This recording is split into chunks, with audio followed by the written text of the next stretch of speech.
சிம்ம ராசி அன்பர்களே, சாதகமான கிரகங்கள் சரியாக இல்லை. இதை நீங்கள் கவனித்துக் கொள்ள வேண்டும். முதலில் சரீரத்தில் கவனம், பணம், பதவி, வெளிதேசம், விவகாரம் இதிலெல்லாம் மிக உஷாராக இருக்கவும்.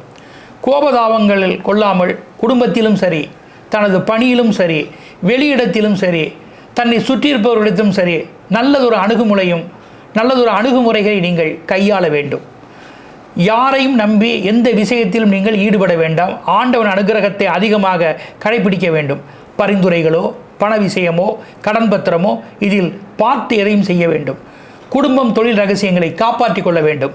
உங்கள் வியாபாரம் தொழில்களில் எந்திரம், ஆட்கள் இதிலெல்லாம் கவனத்துடன் செயல்படவும் மற்றும் ஆவணங்கள், வரி, வாய்தா இதில் நீங்கள் சரியாக சீர்படுத்தி வைத்துக் கொள்ள வேண்டும்.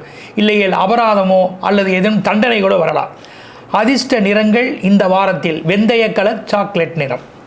வலம் தரும் வாஸ்து திசைகள் வடக்கு, வடகிழக்கு. பண முயற்சி கைகூடும் தேதிகள் 10, 11, 12. வழிபாடு சிவபுராணம் பாராயணம் செய்வது. தீப வழிபாடு.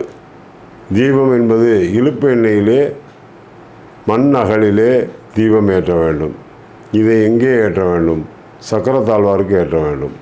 அது என்ன கிழமை செய்யலாம்? எல்லோரும் சனிக்கிழமை என்று செய்ய நினைக்கின்றீர்கள். வேண்டாம், செவ்வாய்க்கிழமை செய்யுங்கள். செவ்வாய்க்கிழமை ராகு காலத்திலே சென்று இந்த முறை நீங்கள் இந்த வழிபாடை செய்து பாருங்கள். சக்கரத்தாழ்வார் வழிபாடு உங்கள் கஷ்டத்தை நீக்கும்.